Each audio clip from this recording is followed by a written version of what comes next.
నమస్కారం అండి. Voice of Tanaji Patil ఛానల్కు స్వాగతం, సుస్వాగతం.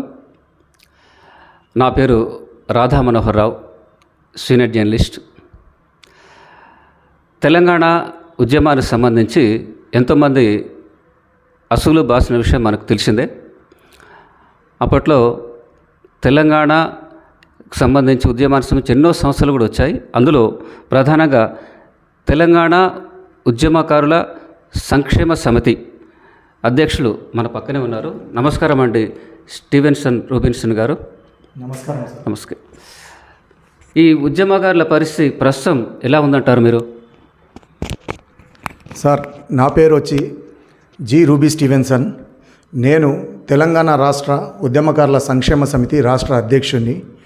మాది ఒక రిజిస్టర్డ్ సంఘం. సో మేమేం చెప్తున్నామంటే, నిజంగా ఫస్ట్ చాలామంది తెలంగాణ గురించి అమరులైనారు. వారికి ఫస్ట్ ఏది జరిగినా వాళ్ళకు న్యాయం జరగాలి. తర్వాత చాలామంది విద్యార్థులు ఉద్యమంలో పాల్గొన్నారు. వాళ్ళకు నిరుద్యోగ సమస్య చాలామందికి ఉంది.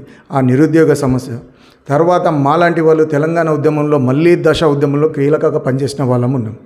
సో మేమేమంటున్నామంటే, అందరికీ న్యాయం జరగాలి. అందరు కలిసి కొట్లాడితేనే మనకు తెలంగాణ వచ్చింది.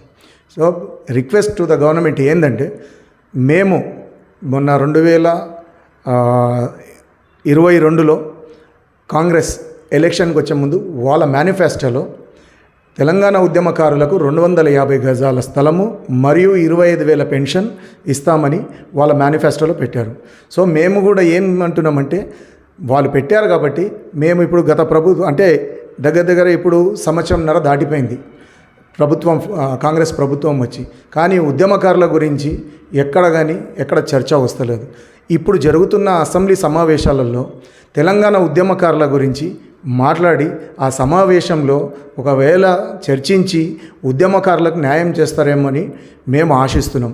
అదేవిధంగా మేము ఏం చేసామంటే, ప్రజావాణిలో మేము ఒక లెటర్ సీఎం గారికి మేము పెట్టాం. ప్రజావాణిలో పెడితే మాకు ఒక లెటర్ మా సంఘం పేరు మీద మాకు ఒక లెటర్ వచ్చింది. ఏంటంటే, ఇది ప్రిన్సిపల్ సెక్రటరీకి, కలెక్టర్ ఆఫీస్ నుంచి ప్రిన్సిపల్ సెక్రటరీకి పంపించామని.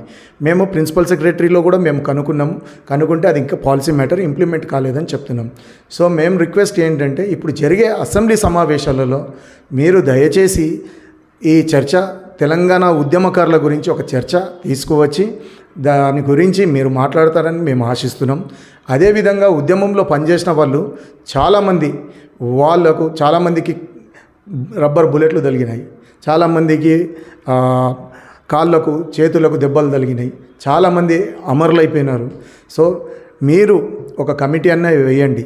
అలాంటి వాళ్ళవి మీరు లిస్టు తీసుకొని మీరు ఉద్యమకారులకు నిజంగా మీరు సహాయం చేయాలని మేము కోరుకుంటూ, అదేవిధంగా ఇప్పుడు ఏదైతే 250 గజాలు 25,000 పెన్షన్ ఉందో దాన్ని కూడా చర్చించి అందరికీ అందే విధంగా మీరు చూడాలని మాదొక కోరిక.